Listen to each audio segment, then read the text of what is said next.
आज शाम की सभी मुख्य ताज़ा समाचार लेके आए सिर्फ आपके लिए फाफर खबर शुरू करते हैं। उससे पहले चैनल को अब तक सब्सक्राइब ना किया हो तो फाफर चैनल को सब्सक्राइब कर दें, लाइक कर दें, शेयर कर दें ताकि इसी तरह खबर आप हर रोज देख सके। चलिए शुरू करते हैं आज की पहली बड़ी खबर। राहुल गांधी कांग्रेस के अध्यक्ष बनेंगे या नहीं, इस पर कांग्रेसियों के अलावा देश भर के राजनीतिक पंडितों की नजर है। इस बीच राहुल गांधी ने इस सस्पेंस को और बढ़ाते हुए इंतजार करने की बात कही है। आपको बता दें कि भारत जोड़ो यात्रा पर निकले राहुल गांधी ने शुक्रवार को कहा है कि मैं कांग्रेस का अध्यक्ष बनूंगा नहीं। ये बात तब पता चल जाएगी जब कांग्रेस के संगठन चुनाव होंगे। मुझे क्या करना है इसे लेकर मैं पूरी तरह से क्लियर हूं, मेरे दिमाग में कोई कंफ्यूजन नहीं है। यही नहीं, राहुल गांधी ने भाजपा पर हमला बोलते हुए कहा है कि उसने देश के सभी संस्थानों पर कब्जा जमा लिया है। सुप्रीम कोर्ट ने उत्तर प्रदेश की जेल में बंद केरल के पत्रकार सिद्दीकी कप्पन को जमानत दे दी है। यूपी सरकार ने गैर कानूनी गतिविधि रोकथाम अधिनियम यानी कि यूएपीए के तहत उनके खिलाफ मामला दर्ज किया था। सुप्रीम कोर्ट ने निर्देश दिया है कि कप्पन को 3 दिन के भीतर निचली अदालत में पेश किया जाए और उसे जमानत पर रिहा कर दिया जाए। नुपुर शर्मा को सुप्रीम कोर्ट से मिली राहत, गिरफ्तारी की मांग वाली अर्जी पर सुनवाई से इंकार। जी आपको बता दें कि भारतीय जनता पार्टी के पूर्व प्रवक्ता नुपुर शर्मा की गिरफ्तारी को लेकर दायर याचिका पर सुप्रीम कोर्ट ने सुनवाई से इंकार कर दिया है। शीर्ष न्यायालय का कहना है कि इसके दूरगामी परिणाम होते हैं। आपको बता दें कि पैगंबर मोहम्मद साहब पर कथित तौर पर आपत्तिजनक टिप्पणी के चलते नुपुर शर्मा के खिलाफ कार्रवाई और उनकी गिरफ्तारी की मांग की गई थी। दिल्ली हाईकोर्ट ने बाबा रामदेव को भेजा नोटिस, कोरोनिल से जुड़े मामले में डॉक्टरों की याचिका पर मांगा जवाब। जी आपको बता दें कि दिल्ली हाईकोर्ट ने कहा है कि कोरोनिल के उपयोग को लेकर बाबा रामदेव के खिलाफ डॉक्टरों के अलग अलग संगठनों द्वारा दायर मुकदमों पर वो 6 अक्टूबर को सुनवाई करेगी।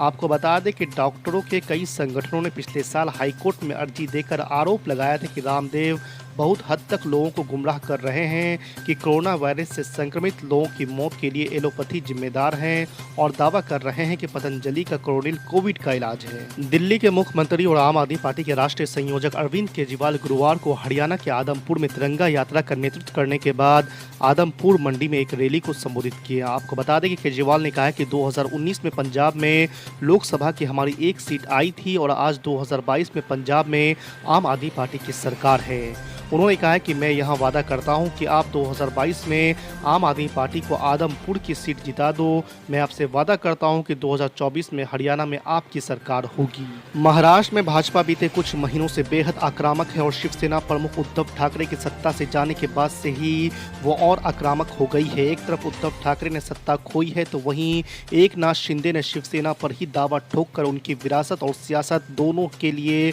चुनौती खड़ी कर दी है। इस संघर्ष का पूरा फायदा भाजपा को मिलता दिख रहा है, जिसकी नजर शिवसेना के गढ़ कहे जाने वाले इलाकों में उसके वोटरों को अपने पाले पर लाने पर है। लेकिन भाजपा का ये अभियान सिर्फ ठाकरे फैमिली को ही दर्द देने तक सीमित नहीं है।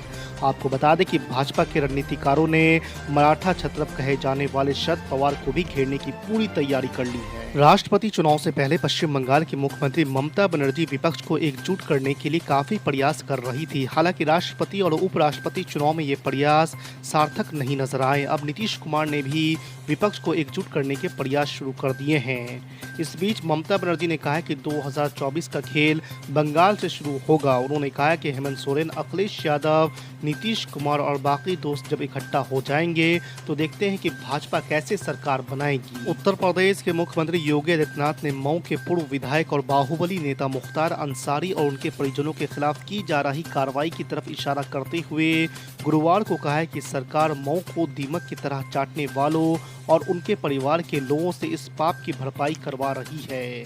योगी आदित्यनाथ ने कहा है कि माफियाओं और इनके खानदान से पाई पाई वसूल करेंगे। लोकसभा चुनाव 2024 को लेकर 1.5 साल पहले से ही सियासी बिसात बिछाई जाने लगी है। बीजेपी जीत की हैट्रिक लगाने के लिए बेताब है तो विपक्षी खेमा नरेंद्र मोदी को फिर सत्ता में आने से रोकने के लिए मशक्कत कर रहा है। विपक्ष के इस सारे कवायद में ना तो बसपा प्रमुख मायावती कहीं नजर आ रही है और न ही ऑल इंडिया मजलिस इत्तेहादुल मुस्लिमीन के चीफ असदुद्दीन ओवैसी को जगह मिल रही है। हालांकि असदुद्दीन ओवैसी और मायावती दोनों ही ऐसे नेता हैं जो कांग्रेस और बीजेपी दोनों से बराबर की दूरी बनाकर चल रहे हैं। इसके बावजूद विपक्षी खेमे से एकजुटता की मुहिम में जुटे नेता ना तो मायावती और ना ही ओवैसी से मेल मिलाप कर रहे हैं। ऐसे में इन दोनों ही नेताओं के बिना क्या विपक्ष 2024 के चुनाव में पीएम नरेंद्र मोदी को चुनौती दे पाएगा?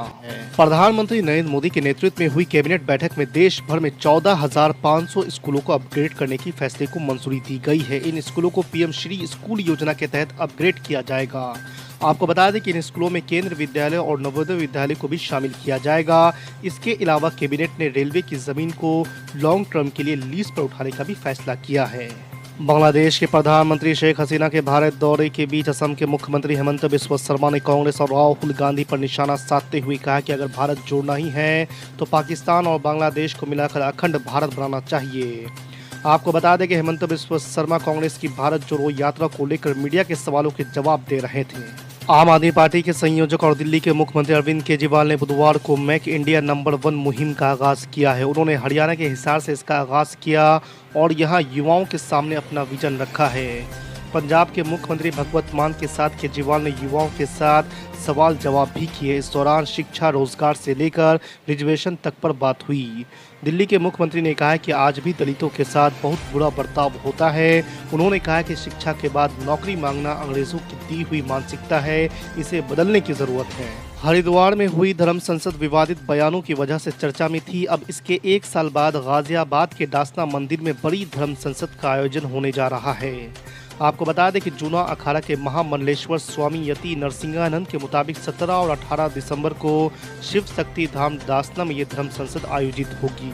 योगी सरकार में डिप्टी सीएम केशव प्रसाद मौर्य को सपा प्रमुख अखिलेश यादव ने सीएम बनाने का ऑफर दिया है। अखिलेश यादव ने केशव को बीजेपी के 100 विधायकों को तोड़कर लाने पर मुख्यमंत्री बनाने की बात कही है।